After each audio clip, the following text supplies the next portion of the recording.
나왔습니다. 엎드려 주의 분별하심을 바라보니 성령으로 주의 백성들의 심령을 어루만져 주심으로 인하여 위로받게 하여 주옵시고 큰 기쁨과 감격 가운데 우리 하나님께만 참 예배드릴 수 있도록 인도하여 주옵소서. 예수님의 이름으로 기도드리옵나이다. 아멘. 찬송 20장 1절만 부릅니다.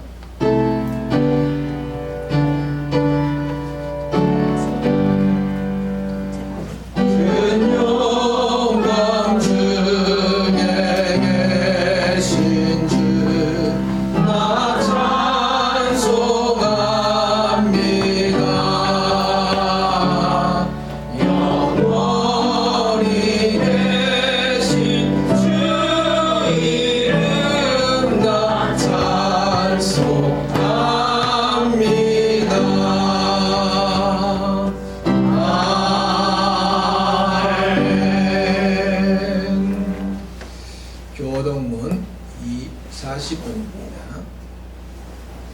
새 노래로 여호와께 노래하라. 온 땅이여 여호와께 노래할지어다. 여호와께 노래하여 그의 이름을 찬송하며 그의 구원을 날마다 전파할지어다. 그의 영광을 백성들 가운데에 그의 기이한 행적을 만민 가운데에 선포할지어다. 만국의 모든 신들을 노상드리지만 여호와께서는 하늘을 지으셨습니다. 존귀와 위엄이 그의 앞에 있으며 능력과 아름다움이 그의 성소에 있도다. 아름답고 거룩한 것으로 여호와께 예배할지어다. 온 땅이여 여호와께서 떨지어다. 하늘은 기뻐하고 땅은 즐거워하며 바다와 거기에 충만한 것이 외치고 바다와 그 가운데 있는 모든 것을 경청할지어다. 그때 숲의 모든 나무들이 여호와 앞에서 즐거이 노래하리니 그가 당신의 땅을 심판하러 임하실 것이다.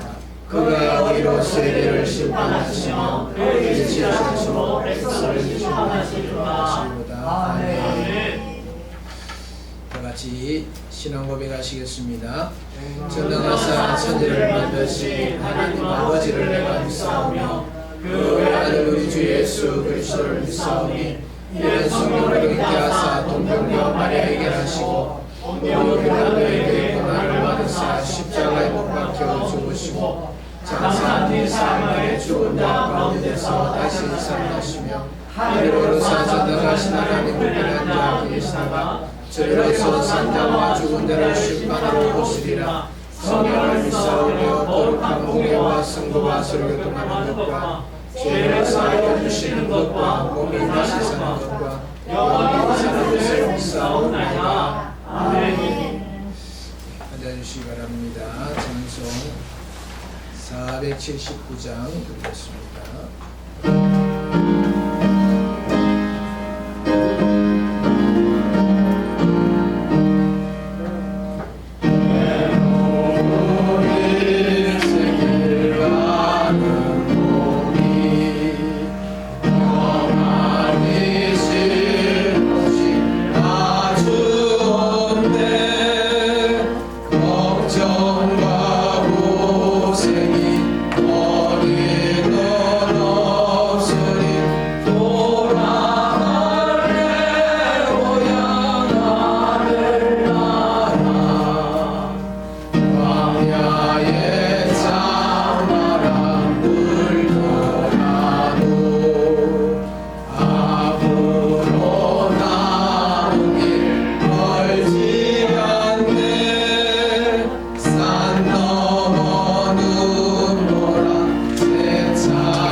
예배를 위해서 김혜원을 나오셔서 기도 인도해 주시겠습니다.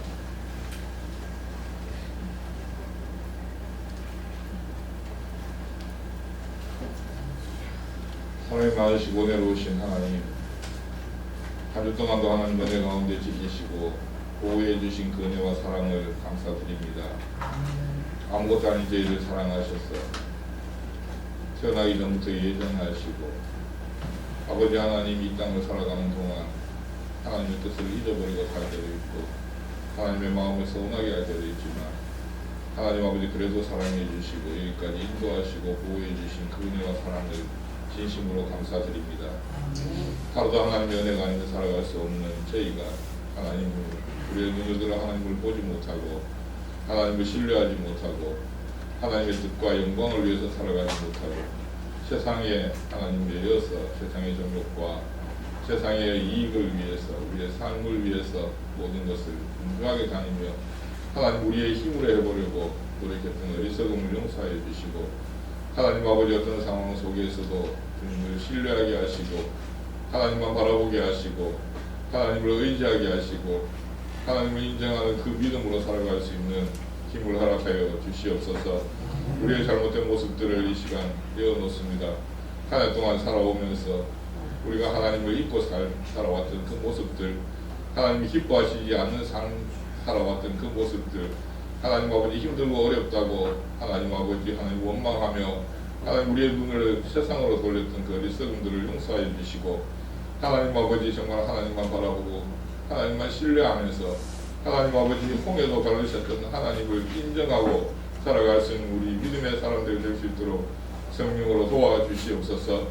하나님 아버지 이 나라와 민족을 기억하여 주시옵소서.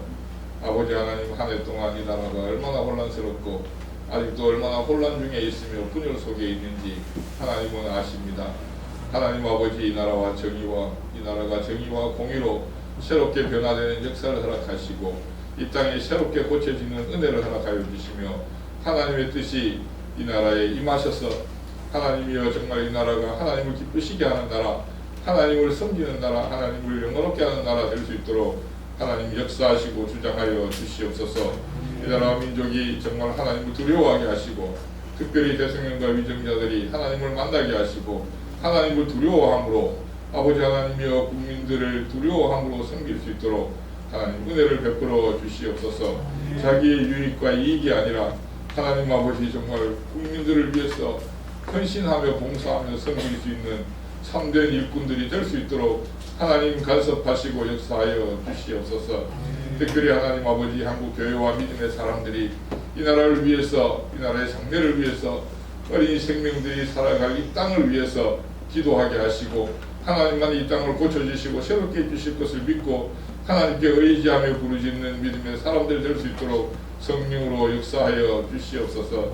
하나님 아버지 평안교회를 여기까지 인도하신 하나님 아버지 주의 이름으로 세우시고 여기까지 인도해 주셨사오니 아버지 하나님 평안교회가 예배만 드리는 장소가 아니라 하나님 아버지 말씀으로 주의 성령으로 하나님의 은혜로 치유와 회복의 역사가 생명의 역사가 일어나는 교회 되게 하시고 아버지 하나님 이곳에 속한 믿음의 공동체가 하나님 아버지 세상 속에서 그리스도의 향기를 바라며 빛과 소금의 역할을 잘 감당할 수 있도록 은혜를 베풀어 주시옵소서.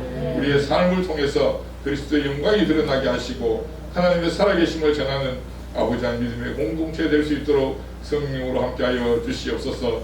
이 한 해에는 하나님 아버지 우리가 부끄러운 모습으로 하나님께 드리지만 내년에는 하나님 더 하나님을 영원롭게 하며 하나님 더 부흥된 모습으로 하나님의 영광을 높이 드러내며 세상에서 그리스도의 살아계심을 전하는 교회 될 수 있도록 성령으로 역사하시고 저희들에게 믿음과 뜨거움과 첫사랑을 회복할 수 있는 은혜를 허락하여 주시옵소서. 이 시간도 말씀 전하시는 사랑하는 목사님 하나님께서 함께하여 주시며 주의 성령으로 함께하여 주셔서 말씀에 붙들리게 하시고 하나님께서 강하게 역사하심으로 하나님께서 우리에게 하시고자 하는 말씀이 하나도 하나님 아버지 전달되지 않는 것이 없도록 성령으로 도와주시옵소서.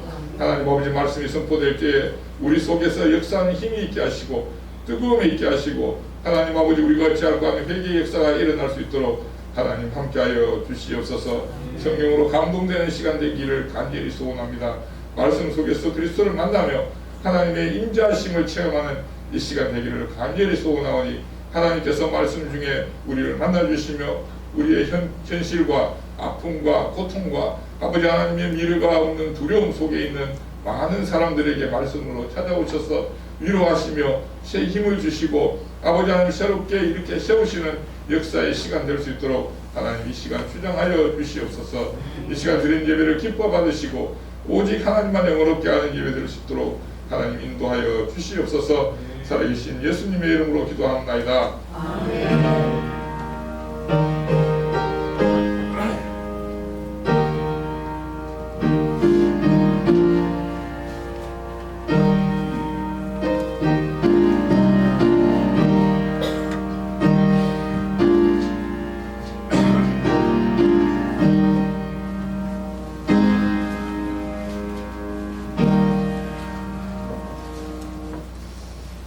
하나님 말씀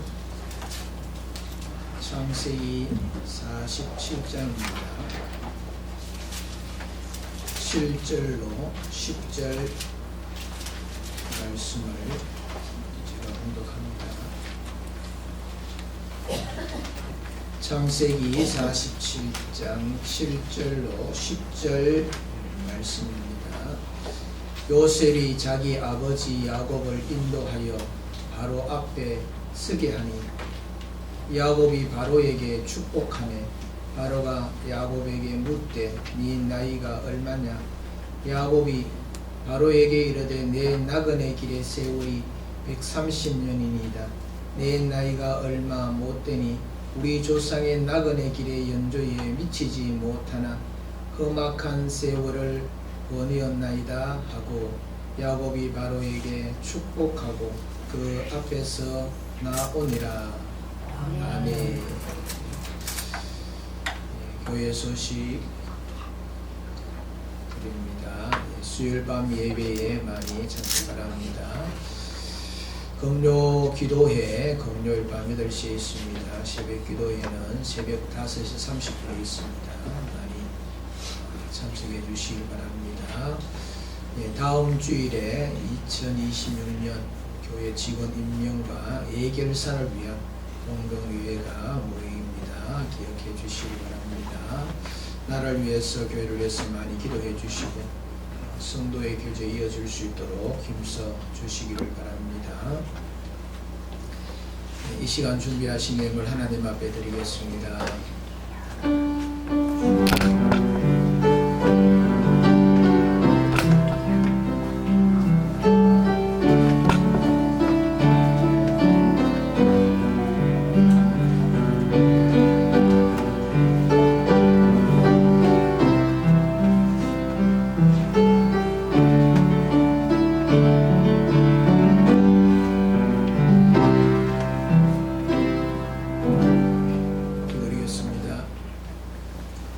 하나님 아버지 감사합니다.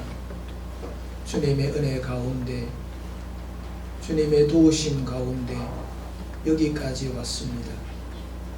이 시간도 사랑하는 주의 백성들 주신 그 은혜를 기억하며 주님 존의 앞에 나올 때에 빈손으로 나오지 아니하고 정성을 다하여서 준비한 예물을 우리 하나님 앞에 이 시간 올려드립니다. 하나님께서 받으시고 영광으로 거두어 주시옵소서.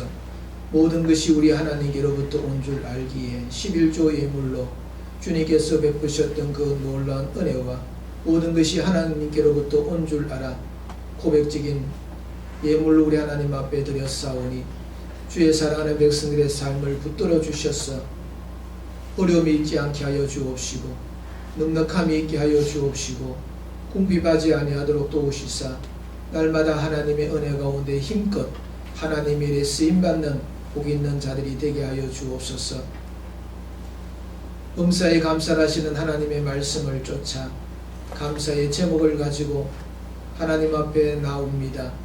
여러가지 힘들고 어려운 일들이 많지만 그 속에서 하나님의 은혜를 기억하고 하나님 앞에 예물로 드리오니 받아주옵시고 사랑하는 주의 백성들의 삶 가운데 기쁨과 감사가 넘쳐날 수 있도록 좋은 일을 많이 허락하여 주시옵소서. 하나님의 나라가 확장되는 것을 소망하며 건축 헌금과 선교 헌금을 드리는 주의 백성들의 손길도 있사오니 하나님 기억하여 주옵시고 주의 일에 참여하는 기쁨을 누리게 하여 주옵시며 주님 앞에 큰 칭찬받는 자들로 세워지게 하여 주옵소서. 주일 응음을 드리는 주의 백성들에게 은혜를 더하여 주옵시며 물질이 없어서 드리지 못하는 안타까운 심령의 주의 백성들에게도 같은 은혜를 더하여 주시며 물질의 복을 허락하여 주심으로 말미암아 마음껏 주의 일에 참여하고 기쁨을 누릴 수 있도록 인도하여 주옵소서. 승리를 주는 믿음의 가정을 기억하여 주옵시며 여러가지 모양으로 하나님의 일들을 감당하고 땀 흘려 수고하는 주의 종들의 그 모든 수고가 헛되이 돌아가지 아니하고 아름다운 열매가 되어지게 하여 주시고 주님 앞에 칭찬받는 자들이 되게 하여 주옵소서. 이 예물을 쓰는 곳곳마다 하나님의 끝인 뜻이 드러나기를 원합니다. 오병이 역사로 나타내어 주시옵소서. 감사를 드리옵고 예수님의 이름으로 기도리옵나이다. 아멘. 찬양 드리겠습니다. 찬미 99장입니다.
할렐루야. 아멘.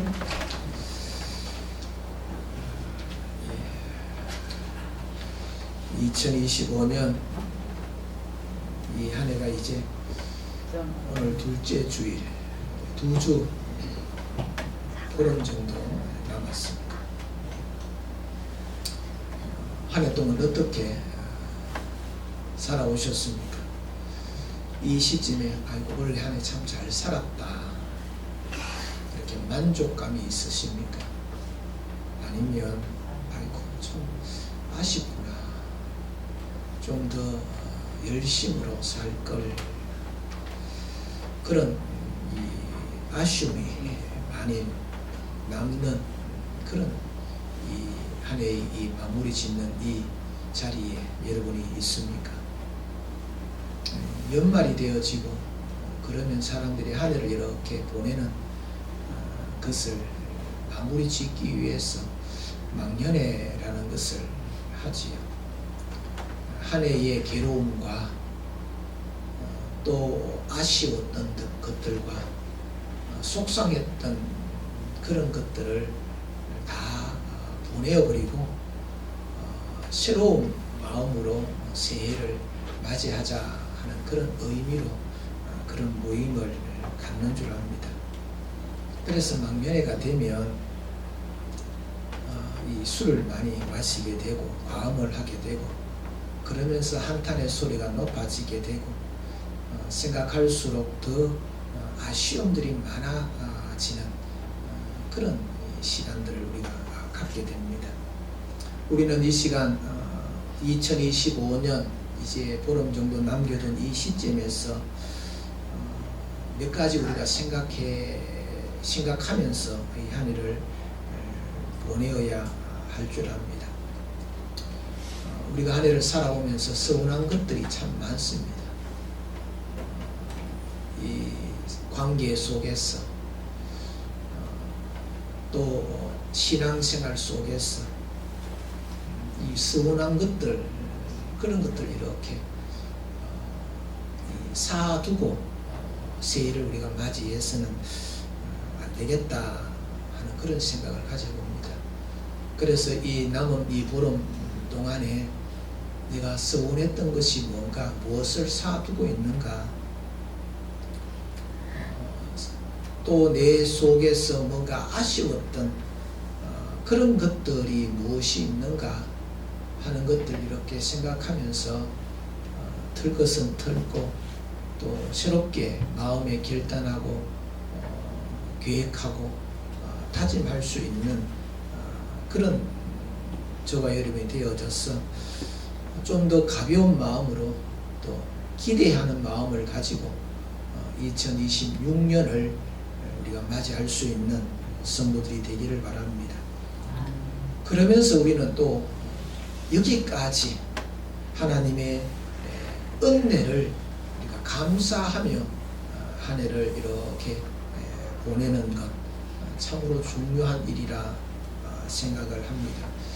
참 많은 일들이 이 한 해에 있었습니다. 또 많은 사고도 있었습니다. 슬픔도 있고 괴로움도 있고 여러 가지 많은 그런 삶 가운데서도 용케도 우리가 이 한 해를 마감하는 이 시점까지 이 온데에는 하나님의 은혜가 거기에 있다 하는 것입니다. 그래서 이 한 해를 보내면서 하나님께서 나의 삶 가운데서 괴로움이 있었고 어려움이 있었지만 그럼에도 불구하고 하나님의 은혜가 나를 이렇게 이끌어왔고 지켜주셨구나 그러면서 감사하며 이 한 해를 이렇게 마무리 짓는 저와 여러분이 되기를 바랍니다. 이 불평을 우리가 하는 경우들이 있습니다. 원망이라는 것도 있겠지요. 그런데 우리가 가만히 이렇게 우리의 삶을 돌아보면 참 복이구나 생각했던 것이 화로 바뀔 때가 있고 나에게 이 화가 닥쳐졌구나 생각했던 것들이 또 복으로 바뀌어지는 그런 일들이 있지요.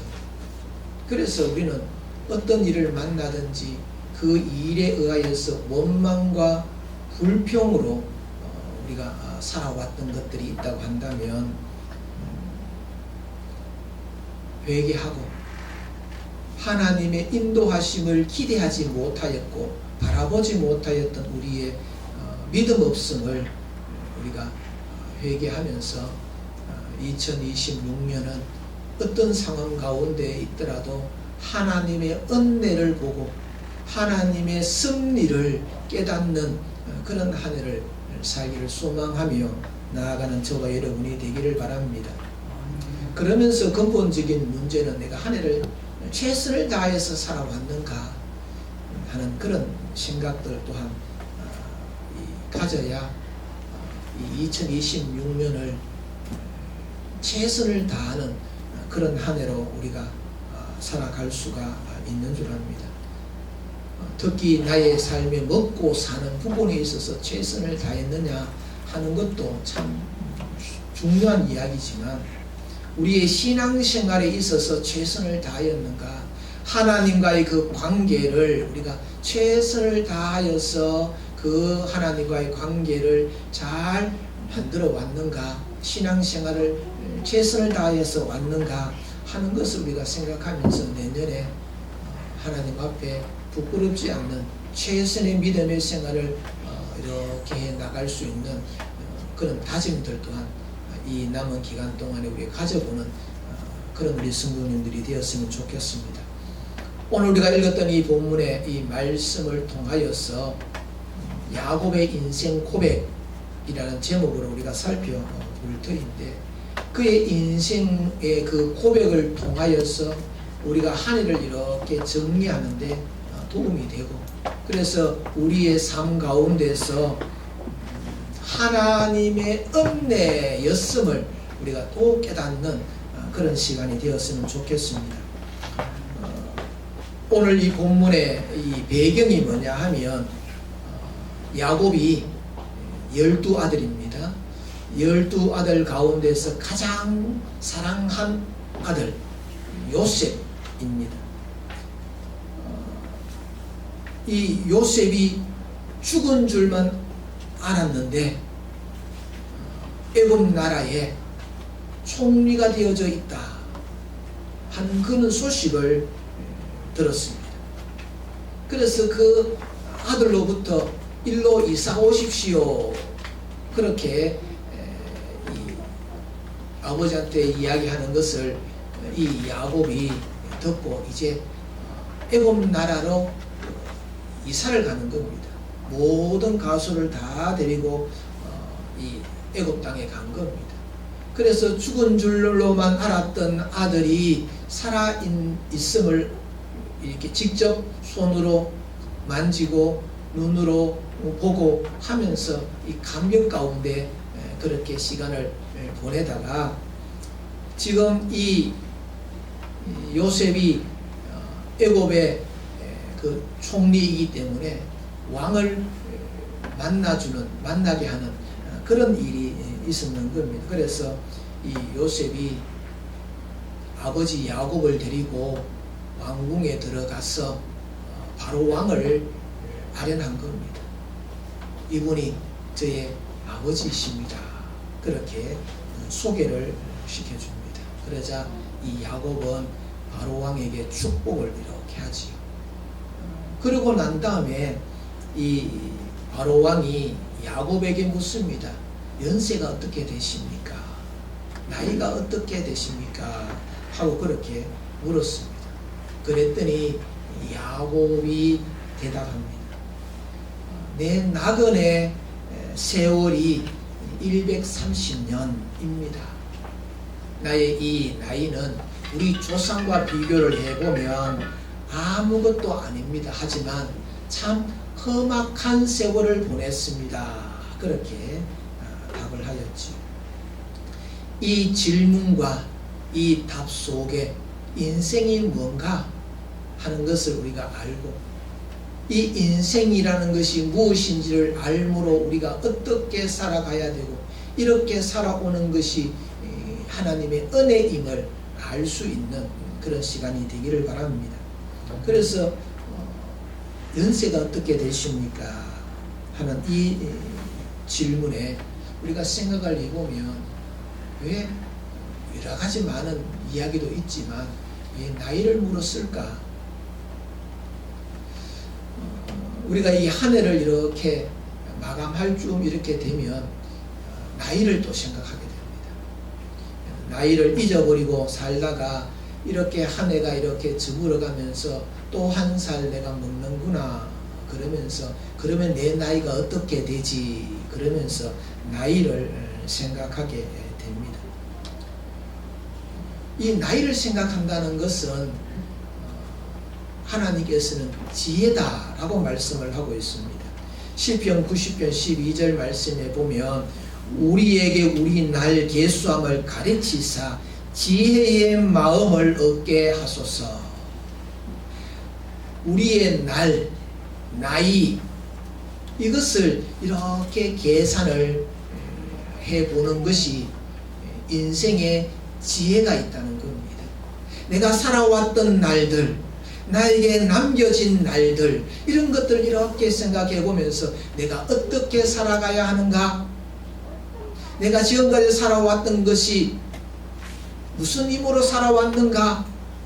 이런 것들을 생각하면서 지혜를 얻게 되고, 그러면서 그 세월 동안 내가 잘못 살아왔던 것, 그런 것들을 이렇게 반성도 하고 회개도 하고, 또 내려놓을 것은 내려놓고 붙잡을 것은 붙잡을 수 있는 그런 지혜가 있는 겁니다. 그래서 이 나이를 묻는 그것에는 참 깊은 의미가 담겨져 있다 하는 겁니다. 나이를 묻는 것, 연세가 어떻게 되십니까 하는 그 말 속에는 지금까지 어떻게 사셨습니까 하는 그런 것이지. 그래서 이 나이를 묻는 이 말에는 당신의 인생 이력, 그것이 무엇인지 묻는 질문이라 하는 겁니다. 그래서 이 야곱은 연세가 어떻게 되십니까 하는 이 질문을 듣고 그는 자신의 살아왔던 삶을 생각했을 겁니다. 이 야곱의 인생 이력은 참 파란만장한 인생이었습니다. 성경 인물 가운데 이 야곱만큼 다양한 그런 인생의 그 삶의 모습을 조명해주고 있는 사람은 많지 않습니다. 이 야곱의 인생은 한마디로 이야기하면 속이고 속고 하는 그런 인생이었습니다. 형 에스에게 팥죽 한 그릇으로 장자의 명분을 사지요. 아버지에게 에스입니다, 형입니다 그러면서 아버지가 이 부어주는 그 복, 그것을 형이 받아야 되는데 그 속임으로 가로챘습니다. 그러자 이 형 에스가 화가 나가지고 살기등등하게 나오는 그 모습을 보면서 그의 어머니가, 그의 아버지가, 그리고 이 야곱 또한 여기 있어서는 안 되겠구나 그러면서 도망을 가게 되지요. 저 멀리 있는 외삼촌 집으로 도망을 가게 됩니다. 그래서 거기에서 20년 가까이 그렇게 삽니다. 20년을 살면서 어떤 삶을 살았느냐 하면 좀 노예의 모습으로 살았습니다. 결혼이라는 것을 가지고 7년 동안 네가 열심히 일하면 너에게 내 딸을 줄게. 그래서 열심히 7년 동안 봉사했습니다. 그랬더니 외삼촌이 속였습니다. 사랑하는 여인을 주지 아니하고 관심 없는 여인을 준 겁니다. 그러면서 7년 더 하면 내가 네 사랑하는 여인을 줄게. 그래서 14년 동안 이 외삼촌에게 속으면서 그렇게 세월을 보냈고, 그러면서 그 나머지 세월도 마찬가지입니다. 품삯을 준다 그랬던 것들이 오늘은 10만원 준다 했다가 줄 때는 5만원을 주고, 그런 식으로 자꾸 속임이 연속되어지고, 그러면서 모진 그런 힘든 일들을 다 이 야곱에게 시키며 고생스러운 그런 날들을 보내었지요. 그러면서 20년의 세월을 외삼촌 집에서 그렇게 문치밥을 먹고 그렇게 생활하다가 고향으로 돌아오게 되지. 고향으로 돌아오려고 생각하니까 걸리는 인물이 있습니다. 형 에스입니다.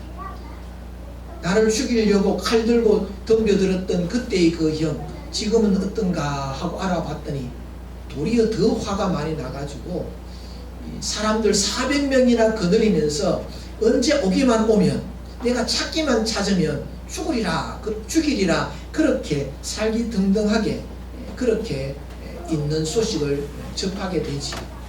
이제 외삼촌 집으로 돌아갈 수도 없고 고향으로 갈 수도 없는 그런 처지에 그가 할 수 있었던 것은 하나님 앞에 기도하는 것밖에 없었습니다. 하나님 살려주십시오. 그랬더니 하나님께서 그의 이 고관절을 치셨습니다. 그래서 그 약봉나루에서 이 고관절을 다쳐서 장애인이 되고 말지. 그래서 하나님의 은혜 가운데 형과 화해하게 되고 그러면 잘 사는가 보다 그랬더니 이 숫꽃이라는 곳에서 이렇게 거기에 이렇게 천막을 치고 있는데 그 숫꽃에 있는 세겜 추장 아들이 외동딸 강간하는 사건이 성추행하는 사건이 벌어졌지요. 그것이 화가 난 오빠들이 칼 들고 가서 거기에 있는 세겜의 모든 남자들을 죽여버리는 그런 끔찍한 일들을 있게 되는 겁니다. 그래서 그곳을 도망을 치고 도망칠 때 하나님께서 지켜주심으로 통하여서 안전하게 그렇게 나올 수가 있었는데 그런 여러 가지 인생의 이런 굴곡들이 이 삶 가운데서 가장 마음 아팠던 것들이 그것이 뭐냐면 가장 사랑했던 아내 라헬 그녀를 위해서 14년 동안 종살이 하면서 얻었던 그 아내가 낳았던 아들 요셉입니다. 그러니까 눈에 넣어도 안 아픈 아들입니다. 나머지 11아들이 있었지만 이 11아들과 바꿀 수 없는 귀한 아들이 이 요셉인데 이 요셉이 어느 날 심부름을 시켰더니 죽었습니다. 피 묻은 옷가지를 가지고 와서 형들이 짐승에게 해코지를 당했습니다 하고 그렇게 알려준 겁니다. 얼마나 그 아픔이 컸겠습니까?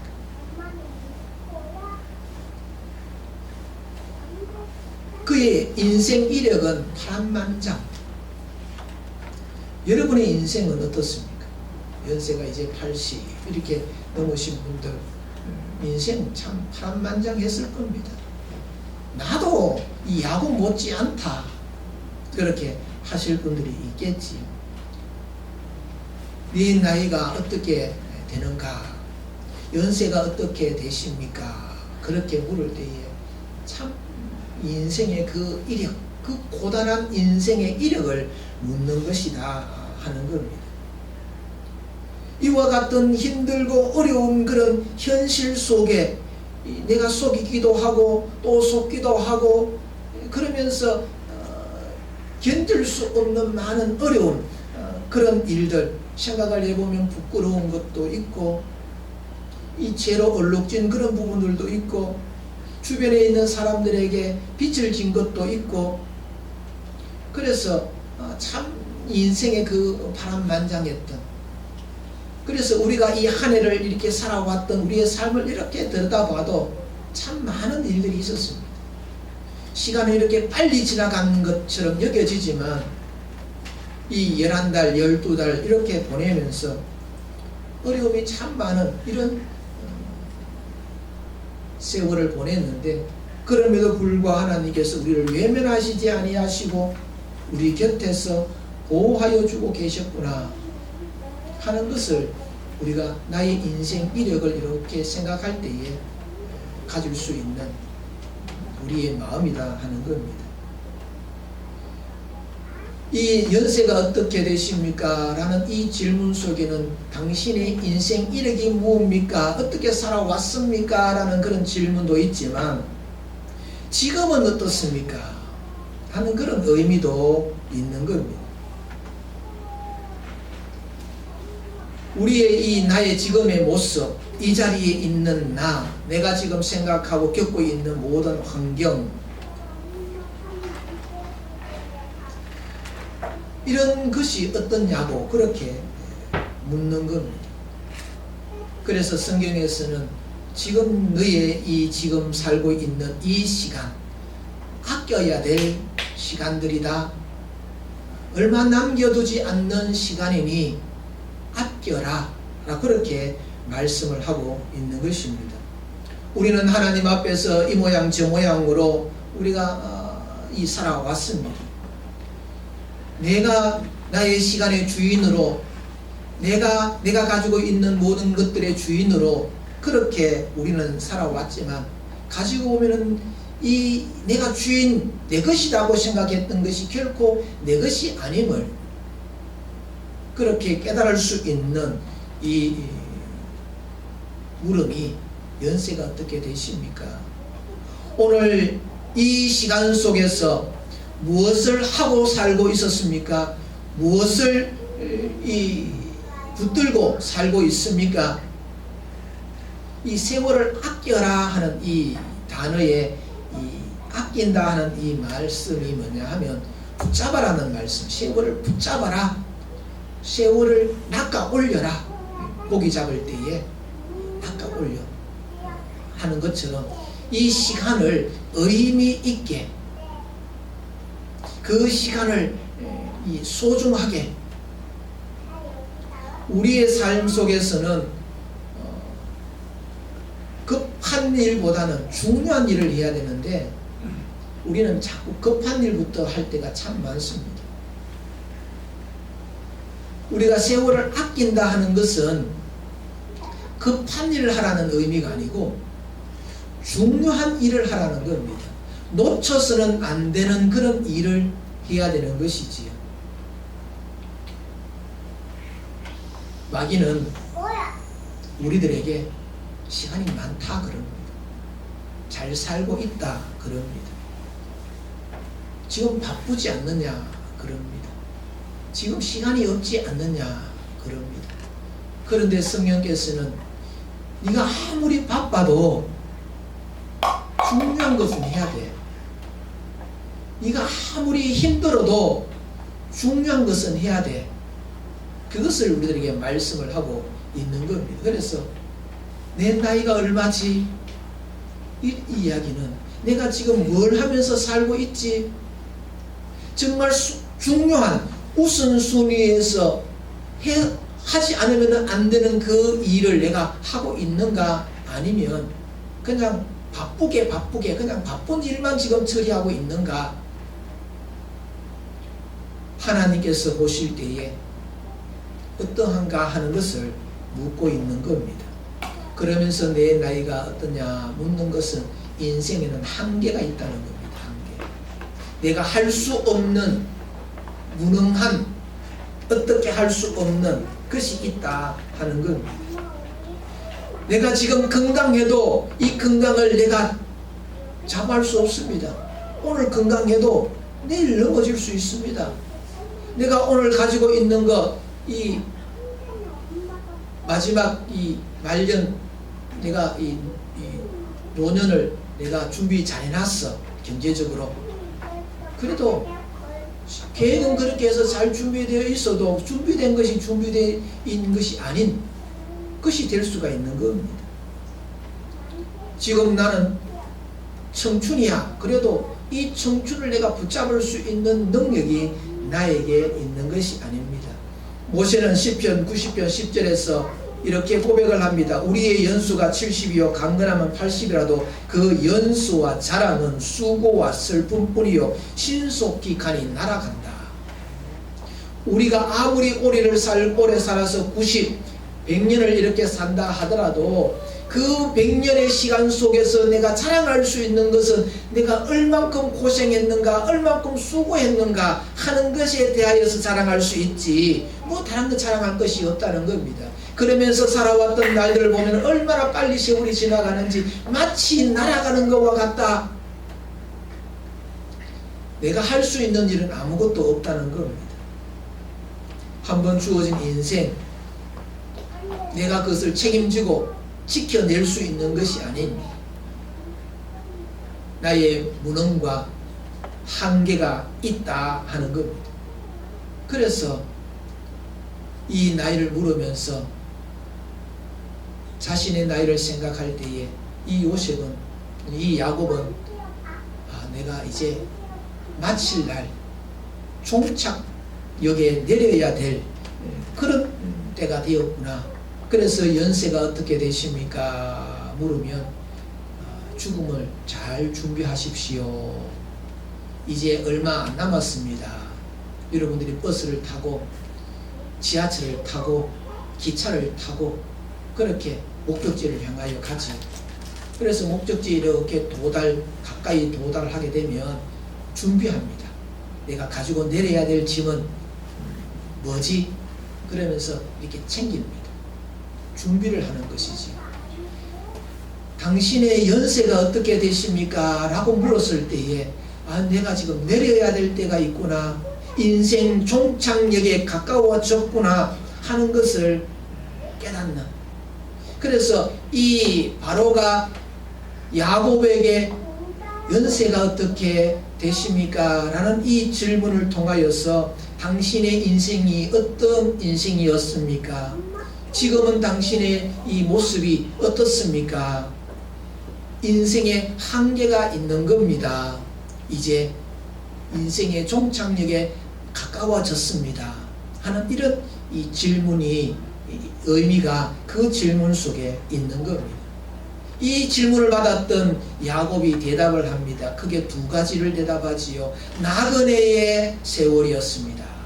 나의 나그네의 세월 130년. 내가 살아왔던 이 인생길은 맞습니다. 나그네의 길이었습니다.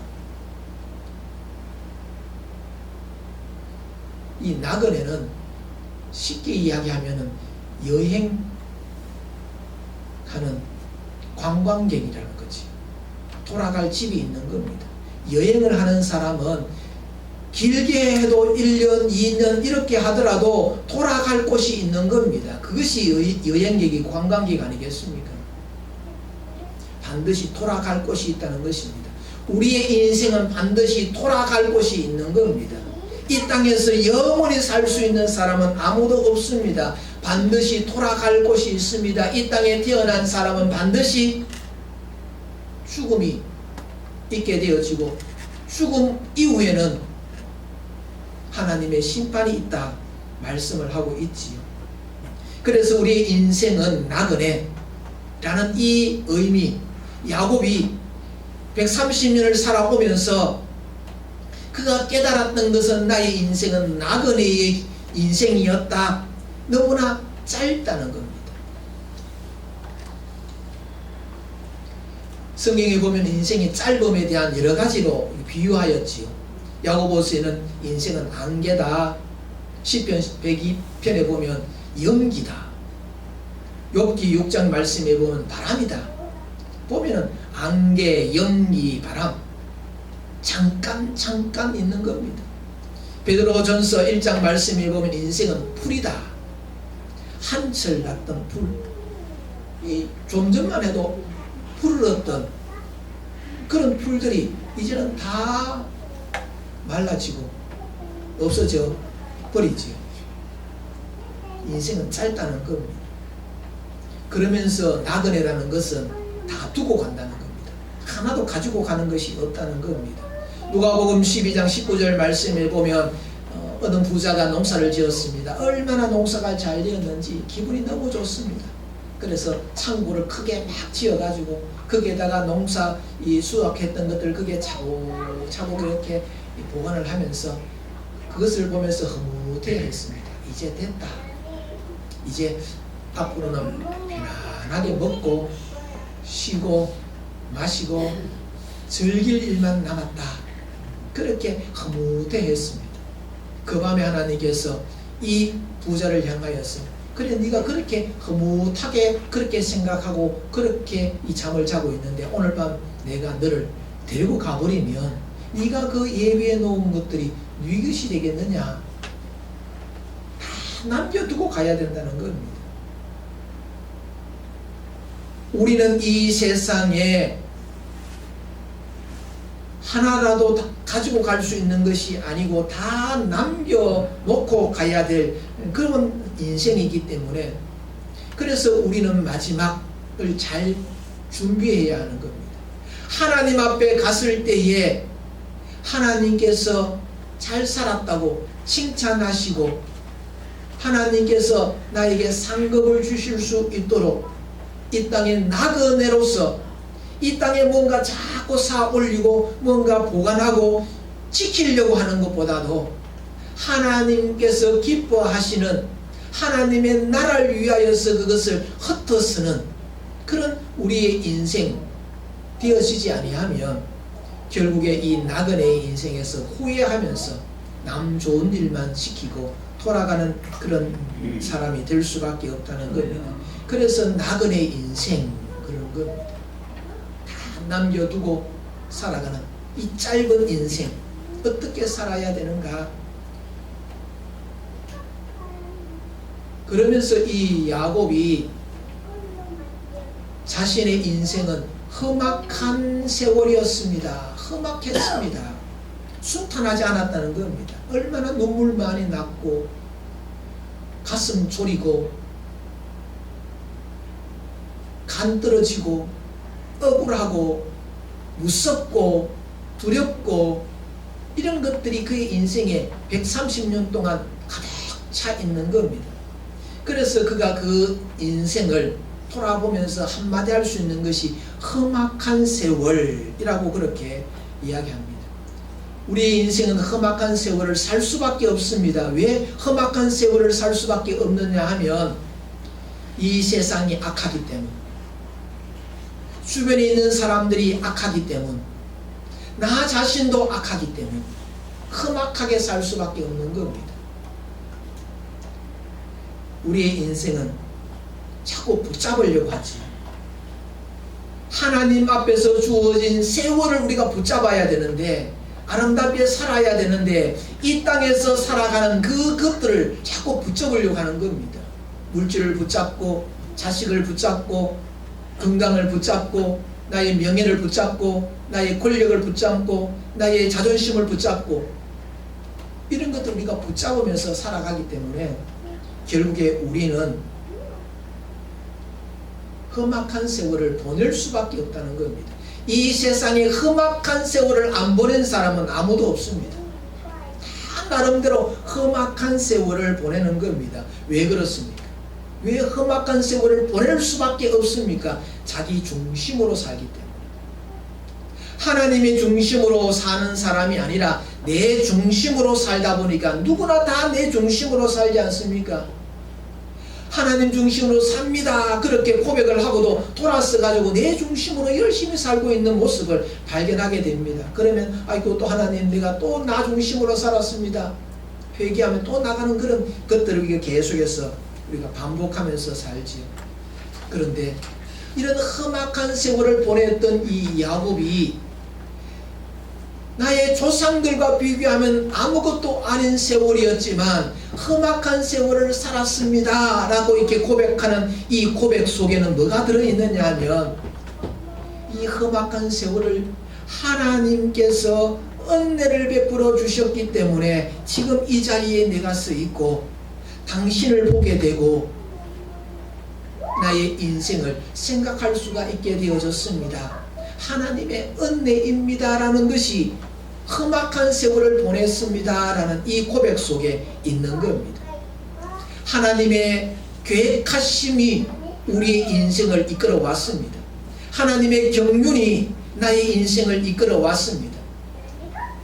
아브라함을 택하시고 이삭을 택하시고 야곱을 택하셔서 이스라엘의 믿음의 조상 삼아주셨는데 이 야곱을 이스라엘이라고 이름이 붙여질 정도의 아름다운 인생을 산 사람이 아니지만 그의 인생은 험악한 인생을 살았지만 결국에는 그가 이스라엘의 믿음의 조상, 죽었던 아들을 다시 보는 기쁨, 이 모든 것들이 하나님의 계획하심 속에 섭리 속에 있었다 하는 것이 이 험악한 세월을 살았지만 고통의 세월을 살았지만 하나님의 계획하심 속에서 내가 살아왔습니다.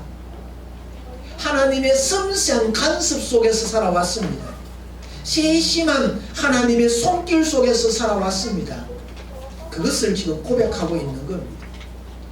내 마음대로 살아왔지만, 내 중심으로 살아왔지만, 내 욕심으로 살아왔지만, 그래서 나의 인생에는 늘 고단함이 있었고 힘듦이 있었고 눈물이 있었고 무서움이 있었고 절망이 있었지만, 그럴 때마다 하나님께서 찾아오셔서 나를 붙잡아 주셨습니다. 그래서 험악한 세월을 보내었다라고 고백하고 있는 이 고백은 그의 인생을 살아오면서 가졌던 자기 중심으로 살아왔던 그 인생으로 인하여 그 고단한 인생, 그러나 그 인생을 살았음에도 불구하고 하나님의 은혜의 그 손길로 통하여서 하나님의 섬세한 그런 간섭하여 주심을 통하여서 이 자리에 서게 된 것, 앞으로의 나의 인생은 하나님을 의지하며 살겠습니다 하는 고백이 거기에 있는 겁니다. 그래서 바울은 고린도후서 1장 9절 말씀에 우리는 우리 자신이 사형 승고를 받은 줄 알았으니 이는 우리로 자기를 의지하지 말고 오직 죽은 자를 다시 살리시는 하나님만 의지하게 하심이라. 험악한 세월을 살아가는, 눈물의 세월을 살아가는, 원통의 세월을 살아가는, 아픔의 세월을 살아가는 그런 나의 인생의 삶은 결국에 소망은 하나님을 의지하며 살아가는데 소망이 있다 하는 겁니다. 내 나이, 연세가 어떻게 되십니까? 낙원의 세월 130년입니다. 낙원의 세월 130년 하나님의 은혜로 사셨군요. 여러분의 연세는 어떻게 되십니까? 60이면 60, 70이면 70, 80이면 80, 산만큼 거기에는 하나님의 은혜가 따라왔다는 겁니다. 많은 어물이 있었던 야곱, 어떻게 저럴 수가 있느냐, 그렇게 손가락질을 받아도 할 말 없을 그런 야곱이지만 결국에 하나님의 은혜로 멸망당하지 않고 버림받지 않고 하나님 앞에 믿음을 지키며 쓸 수 있는 것, 하나님을 향하여서 믿음을 표시할 수 있는 것, 그 모든 것들이 다 하나님의 은혜인 겁니다. 그래서 내가 살아왔던 60년 하나님의 은혜입니다. 내가 살아왔던 90년 하나님의 은혜입니다. 그것이 내 나이가 얼마지 라는 그 생각 속에서 이 모든 것들이 다 하나님의 은혜였구나, 앞으로도 하나님의 은혜로 살겠구나, 앞으로 나는 하나님의 은혜만 의지하고 살겠다 하는 그런 마음의 결심을 갖는 2025년 이 한 해를 이제 보내야 되는 이런 시점에서 내 나이 한 살 더 먹는 그런 시점이 다가오고 있는 이때에 내 살아왔던 삶이 어떠했는가? 나그네 인생이었구나. 내가 큰 소리치고 자신 있게 내가 내 힘으로 살 수 있다, 그렇게 할 수 있는 그런 나의 인생이 아니구나. 이 나그네의 인생 속에 하나님의 은혜가 날마다 나도 모르는 사이에 숨어 있었구나. 그래서 우리의 인생은 하나님께서 나의 이 험악한 세월을 살아가는 우리들의 그 삶 속에 하나님의 은혜의 손길들을 찾고 발견하고 그것을 깨닫는 그런 성도가 될 때에 우리는 눈물 대신에 하나님 앞에 감사하며 나아갈 수가 있는 줄 압니다. 이 야곱의 인생 고백 속에서 나의 인생 고백을 발견하시고 여러분의 인생의 그 고단했던 인생 2025년 한 해 참 파란만장한 다사다난했던 이 한 해의 모든 일들 속에 하나님의 은혜가 거기에 있다는 것을 여러분이 알고 이 한 해를 감사함으로, 그러면서 내년에 좀 더 하나님의 은혜를 소망하면서 인도하심을 받으며 나아가는 그런 하나님의 귀한 백성들로 세워지시기를 주님의 이름으로 축복합니다. 기도하겠습니다. 하나님 아버지 감사합니다. 야곱의 인생 고백 통하여 저희들의 인생 고백을 드리기를 원합니다. 아무것도 우리는 가져갈 수 없는 짧은 인생을 살아가는, 반드시 가야 될 곳이 있는 나그네 인생임을 저희들이 깨닫습니다. 아버지 하나님, 이 나그네 인생 속에 하나님의 은혜가 없었다면 이 자리에 쓸 수 없음을 압니다. 우리의 고단하고 험악했던 세월 속에 하나님의 은혜가 있음을 깨닫는 자가 되게 하여 주옵시고, 앞으로의 삶 가운데서 눈물 나고 힘들고 고통스럽고 두려운 그와 같은 삶 가운데 있지만 그 속에서 하나님의 은혜의 손길을 깨닫는 하나님의 귀한 백성들 되게 하여 주옵소서. 예수님 이름으로 기도하옵나이다. 아멘. 다 일어나셔서 찬송 492장 1절 마지막 절 부르겠습니다.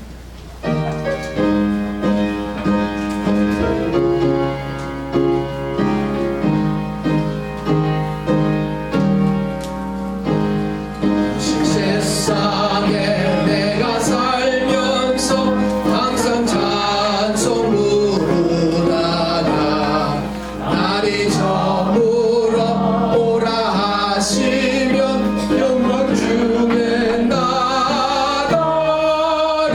열린 천문 내가 들어가 세상 짐을 내려놓고 빛난 멸류관 받아 쓰고서 주와 함께 길이사 한숨까지 못 가시고 죽음 없는 날 사모하며 기다리니 내가 노리던 주를 배울 때 나의 기쁨 넘치리라. 열린 천국문 내가 들어가 세상 짐을 내려놓고 빛난 멸류관 받아 쓰고서 주와 함께 길을 살리. 주드리겠습니다. 지금은 우리 주 예수 그리스도의 은혜와 하나님 아버지의 크신 사랑하심과 성령님의 유리교통 역사 충만케 하심이 인생의 나그네임을 알고 주님께서 고단하고 힘든 인생 속에 은혜의 손길을 베풀어 주심을 깨닫고 하나님의 뜻 가운데 살기를 소망하는 사람 주의 백성들과 이 교회 위에 지금으로부터 영원토록 함께 있을지어다. 아멘.